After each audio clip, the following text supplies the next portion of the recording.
Hello friends, आज मी तुम्हाला सुंदर असा ब्लाऊजचा डिझाईन गळा दाखवते आहे. तर आता मग सुरुवात करूया. तर बघा, मी आता अस्तर आणि आपलं ब्लाऊजचं कापड कापून घेतलेलं आहे आणि आपल्या मापानुसार मी चौकोनी गळ्या बघा अशा पद्धतीने मार्क करून घेतलेला आहे. आपल्या मापानुसार आपल्याला मार्क करून घ्यायचा आहे आणि त्यानंतर आता मी जो चौकोनी गळा मार्क केलेला होता त्याबरोबर त्याच्यावर आपल्याला एक शिलाई टाकून घ्यायची आहे पूर्ण गळ्याला. आपण अस्तर हे ब्लाऊज पीसच्या शिद्या साईडला ठेवलेलं आहे आणि त्यानंतर बघा अशा पद्धतीने आपल्याला कटिंग करून घ्यायची आहे. आता बघा मी उलटवून घेते आणि आपलं अस्तर हे खालच्या साईडला गेल्यानंतर आपलं वरच्या साईडला शिदा भाग आलेला आहे. बघा अशा पद्धतीने एक शिलाई मी आता टाकून घेते.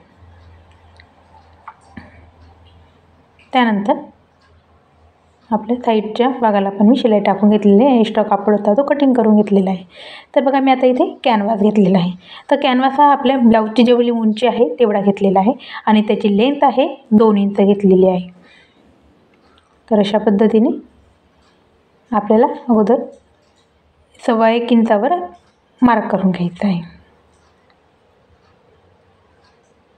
आणि मग पट्टीच्या सहाय्याने एक सरळ लाईन ओढून घ्यायची आहे.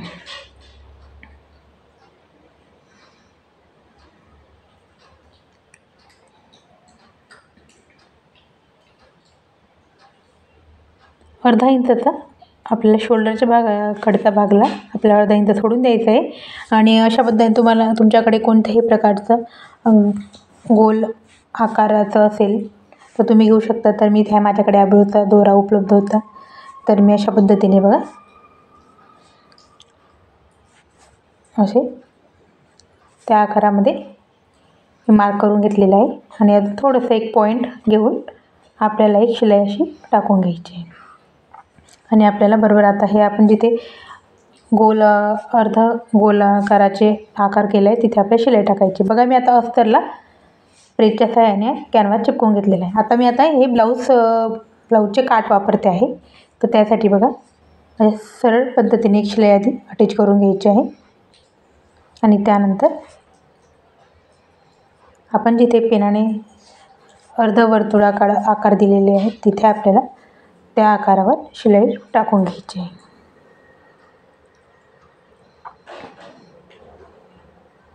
शिलाई आपल्याला जिथे आपण पेनाने आकार आखलेला आहे त्याच्यावर घ्यायची आहे.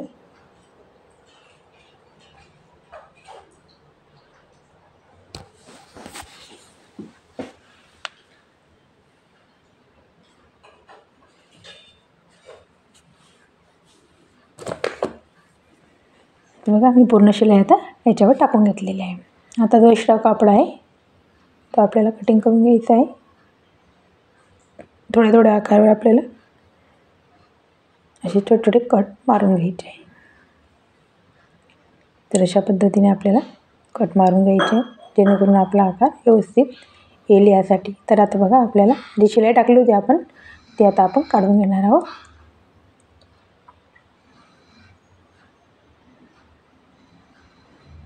आणि आता नंतर हा आकार अशा पद्धतीने उलटवून त्याच्यावर मी प्रेस फिरवून घेतलेली आहे जेणेकरून फिनिशिंग यासाठी.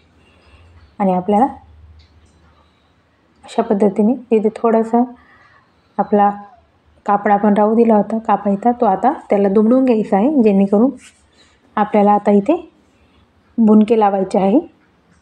थर्माकॉलने मी बनवून घेतलेले आहे, मी तुम्हाला दाखवते. तर बघा अशा पद्धतीने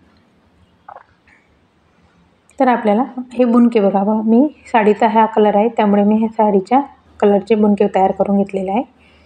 तर आपल्याला वरतून अर्धा इंच अंतर सोडून द्यायचं आहे आणि त्यानंतर पाऊण इंचावर प्रत्येकी पाऊण इंचावर आपल्याला असं मार्क करून घ्यायचं आहे आणि आपल्याला तिथे ते आपण जे थर्माकॉलचे बुनके बनवले ते आपण तिथे आता लावून घेणार आहोत.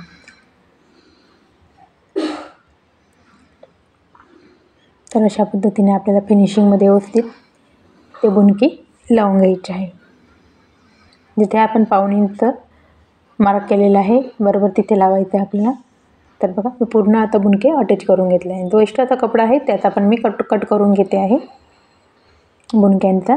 तर बघा अशा पद्धतीने तयार झाली आपली ही डिझाईनची पट्टी. तर बघा मी आता ह्या वन साईड गळा आहे आपला हा. तर मग एका साईडला मी आता वन साईडला अशा पद्धतीने ही डिझाईनची पट्टी मी आता अटॅच करून घेते आहे.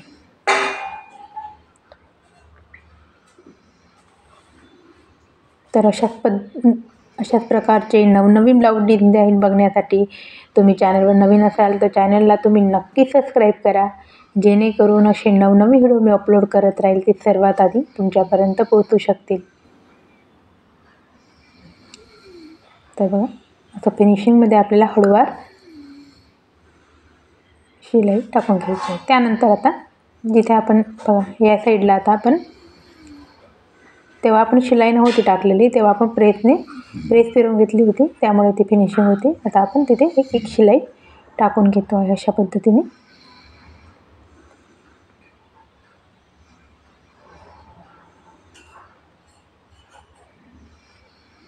तर बघा अशा पद्धतीने शिलाई आपल्याला पूर्ण टाकून घ्यायची आहे.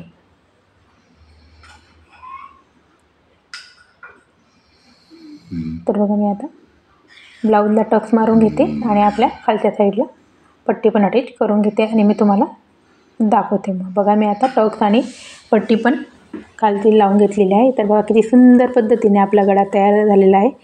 तर व्हिडिओ कसा वाटला हे कमेंटमध्ये नक्की कळवा. धन्यवाद.